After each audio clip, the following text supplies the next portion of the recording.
गवार जिठानी मॉडर्न देवरानी। अर्पिता की शादी राकेश से तय होती है, जो एक सरकारी नौकरी करता था।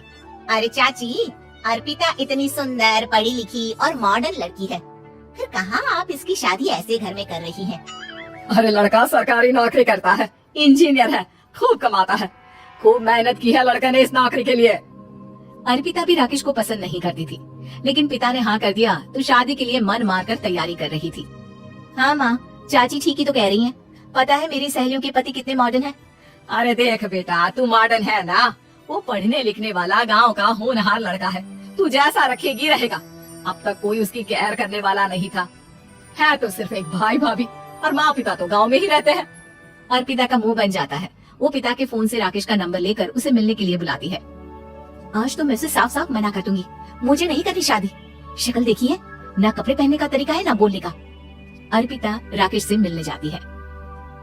क्या हो गया, आपने मुझे अर्जेंट मिलने को बुलाया, सब ठीक तो है ना? हाँ सब ठीक है, पर मैं आपसे कुछ कहना चाहती हूँ। आप ना इस शादी से मना कर दे। राकेश की आंखें अर्पिता की इस बात से लाल हो जाती है। वो रोंदे गले से कहता है, लेकिन शादी की सारी तैयारियां हो गई हैं। मैंने आपके साथ एक अच्छे भविष्य का सपना भी देख लिया है। ऐसा मत करिए प्लीज। माँ पिता के अलावा मैंने किसी को दिल से अपना माना है तो वो आप ही है। देखिए, मुझे आपसे कोई समस्या नहीं है, लेकिन आप मेरे जैसे नहीं है। मैं मॉडर्न लड़की और आप।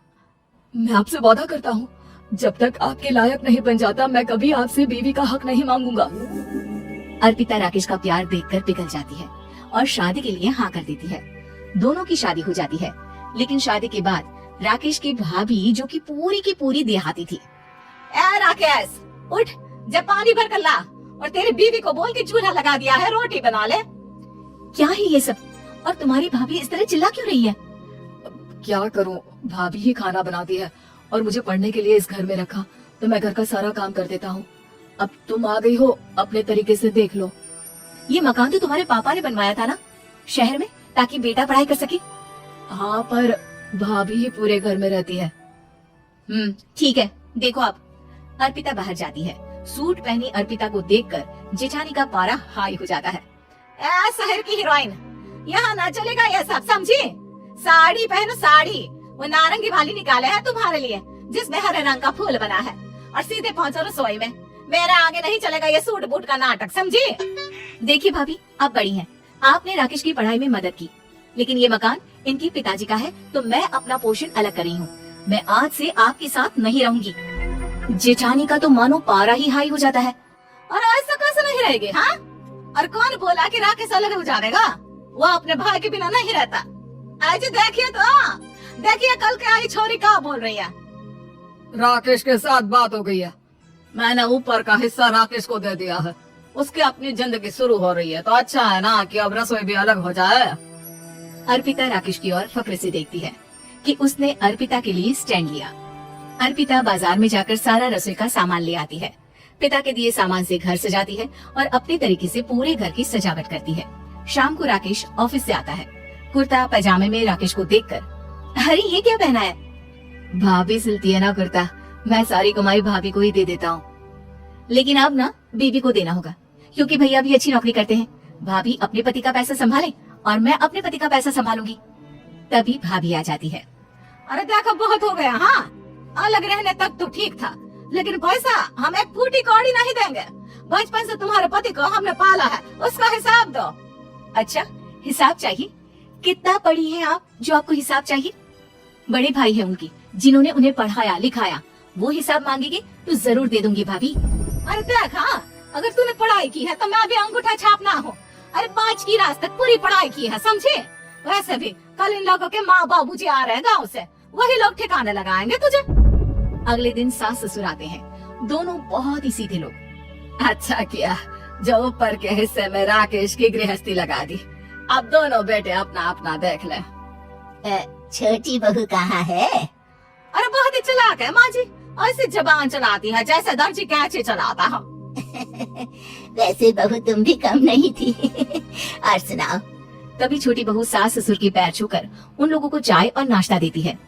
माँ जी, आप थक गई होंगी, मैं खाना लगा देती हूँ, ऊपर आ जाइए चाय पीकर। अरे बस बस, यही रहेंगे वो, क्योंकि बड़ी बहू मैं हूँ, हम ऐसा से इनके माँ बाबूजी मेरे पास ही आए हैं। चलिए माँ जी, आप ना किचन में खाना बनाइए, मैं जरा बाजार होकर आती हूँ और फिर साथ में खाना खाता है। जेठानी बाजार निकल जाती है और सास ससुर बेचारे घर पर अकेले। फिर दोपहर को, माँ जी मैंने आप सभी के लिए खाना बनाया है। माना मैं छोटी हूँ लेकिन अच्छा लगेगा अगर आप लोग मेरे साथ रहे।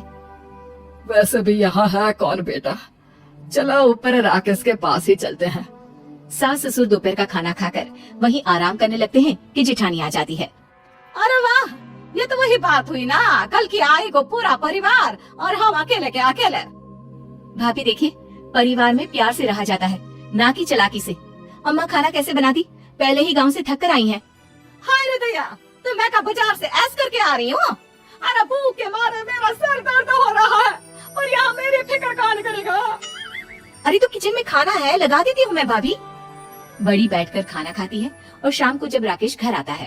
अरे राकेश, तू तो पूरा हीरो लग रहा है इन कपड़ों में। ऐसे कपड़े पहले क्यों नहीं पहनता था? राकेश बीवी की तरफ देखता है और फिर कहता है, माँ पहले पहनाने वाली नहीं थी ना। हाँ हाँ, और हम जो हाथ से सिल कर कुर्ता पहनाते थे उसका का?